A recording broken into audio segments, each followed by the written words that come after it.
Welcome to another episode of the Life in Motion podcast. And our topic for this episode is a fantastic fit: how the PT profession serves the intellectually disabled in the Special Olympics. Today, our guest in this episode is Dr. Ellen Z. Anderson.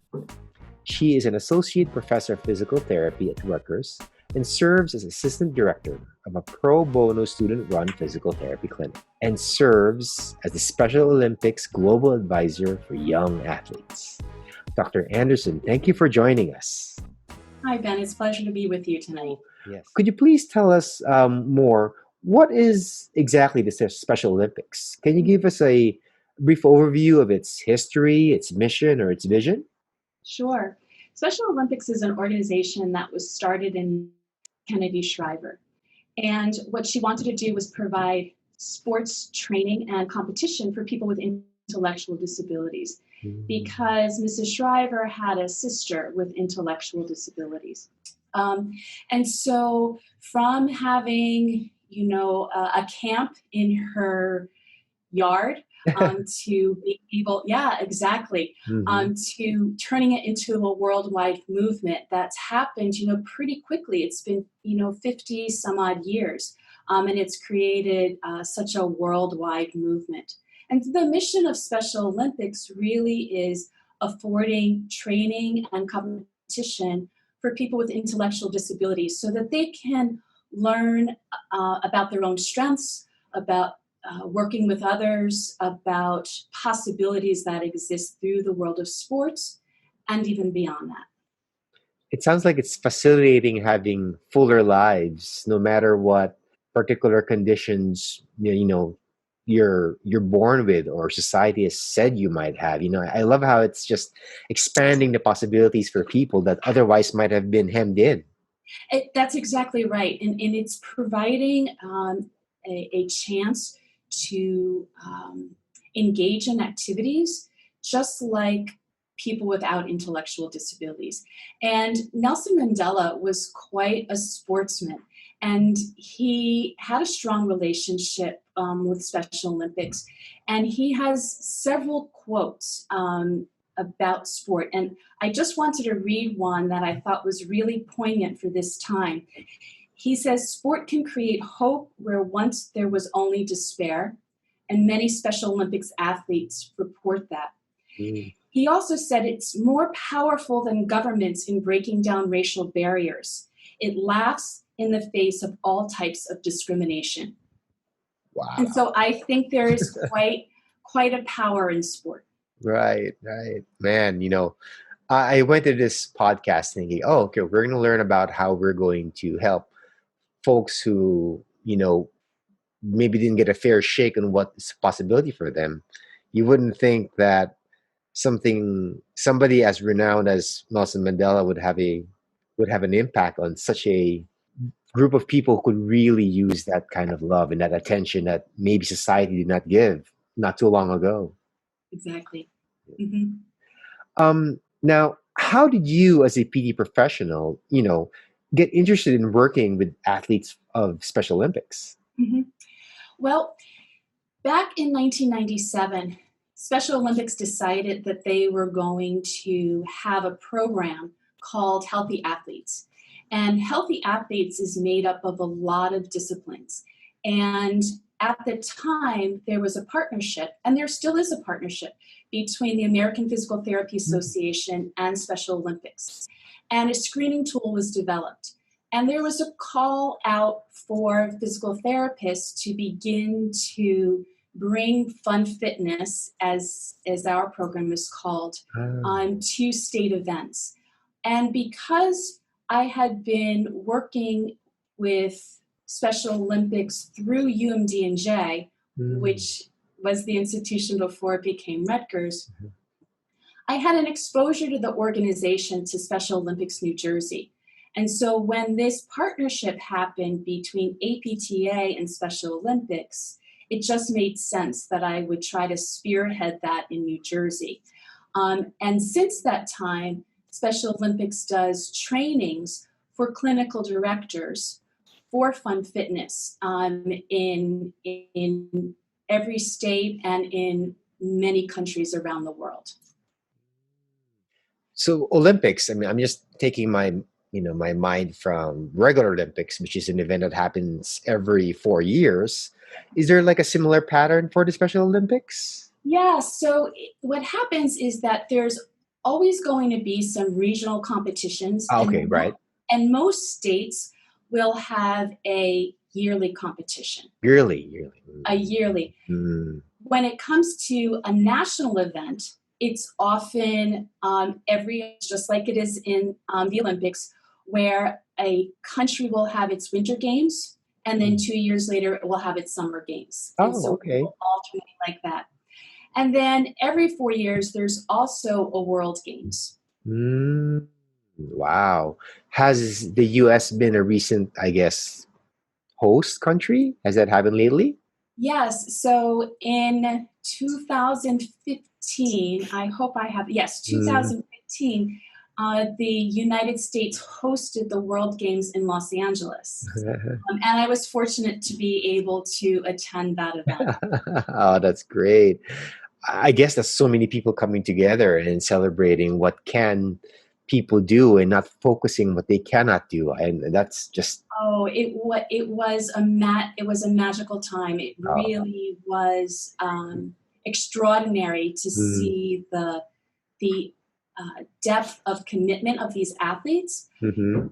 as well as the talent. I mean, there's some very high level basketball teams. Uh-huh. Let me tell you, and some really fantastic swimmers and divers. It's just incredible to see the capacity that that people with intellectual abilities have in the world of sport. Okay. I mean, what I think I'm curious now is, during your time in LA, during the World Olympics, World Special Olympics, or even if you're like doing the yearly event Mhm. at the national or state level, how exactly could PTs be of help to patients or athletes with intellectual disabilities? Yeah. So Um, the way through healthy athletes is to volunteer to participate in fun fitness. So, Mhm. which the athlete is screened in balance, flexibility, strength. Mm. And there's also education that goes on. So, what happens is there's a setting where it's, fun fitness, and maybe fun fitness is next door to special smiles, which is Mhm. where athletes will have an oral or a dental exam. Oh. And so an athlete will come to Fun Fitness and go through the various tests. I have to say, most of the time, they love Fun Fitness Mhm. because the therapists are engaging, and it's like, how many sit-ups can you do? How, come on, you can stand on 1 foot longer than that. So there's this kind of built-in, almost kind of competition that Right, goes right, right, on right. within. And what the therapist will do, and it can be set up in a lot of different ways. It might be Mhm. the therapist who does the screen, or it might be a therapist who sees the athlete at the end of all of the screens. Mhm. Will be able to look at that sheet and say, you know what I noticed? You do terrific standing on 1 foot when your eyes are open, but not so good when your eyes are closed. So I'm going to recommend this activity for you, Oh.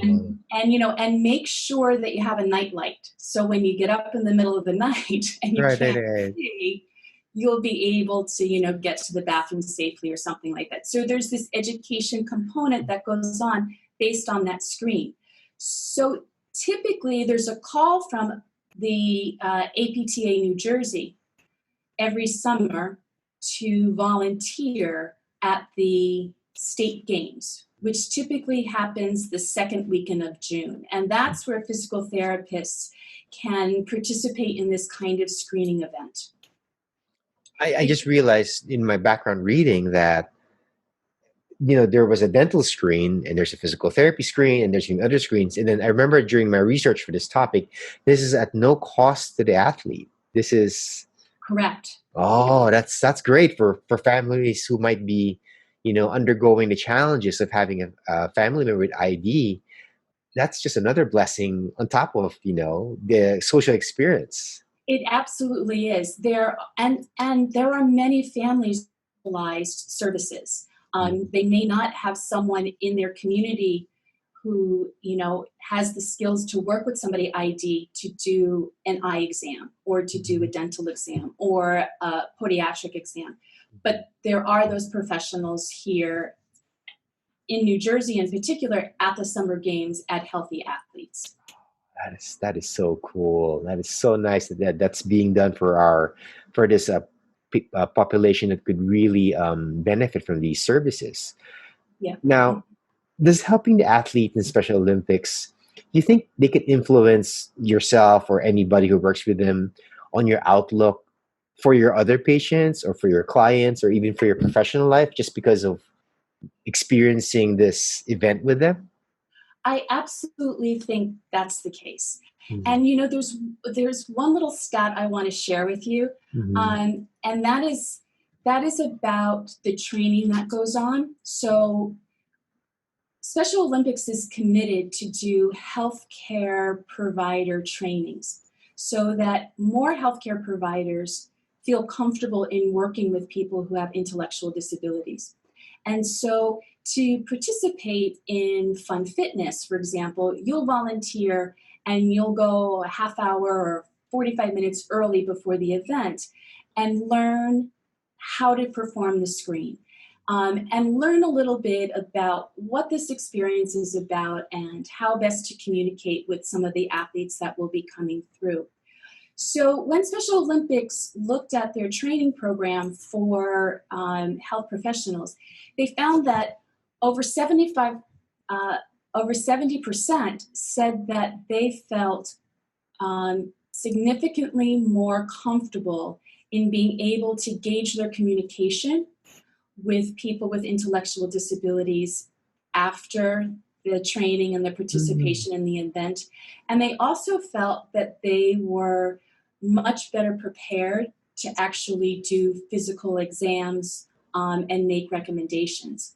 So I think from that standpoint alone, as a healthcare provider, it gives you just more tools in your tool bag, and it helps you feel as though regardless of the intellectual capacity of the client, that you'll be able to make a difference. Dr. Anderson, just in case we had viewers or fellow physical therapists or students who are interested in becoming more involved, how could they do so?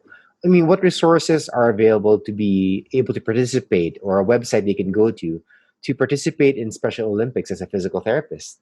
Yes. So the way that someone locally could do that is to contact Special Olympics New Jersey and say that you're interested in volunteering. We have clinical directors, so Special Olympics New Jersey will contact those clinical directors of Fund Fitness and make sure your name gets on the list to be contacted when events are happening. And there's also an opportunity to international website as well. So within Inclusive Health on that website, you'll be able to find information about becoming involved. Oh, okay. So just in case we have viewers who are not in New Jersey, there's usually like a local chapter in their state that does the same thing. It's just a matter Yes, of going to the national and then tracking down your location. that's exactly right. So Mhm. if you're not finding anything on your state Special Olympics website for Fund Fitness, then you can always go to the national website. Great. Oh, thank you so much, Dr. Anderson. Learning about our athletes in Special Olympics was it's very inspirational. I mean, we are so grateful for your energy and your drive to serve our patients with intellectual disabilities. And I hope we have inspired in turn some of our own PTs or students or PTAs to do the same. We thank you so much for your time. Yes, thank you, Ben. It was a pleasure to speak with you. Bye bye. Bye. Thank you for listening today to the Life in Motion podcast. Striving for excellence doesn't demand perfection, just be a little better in all that we do than yesterday. This is Ben Aguila. Till our next episode. God bless.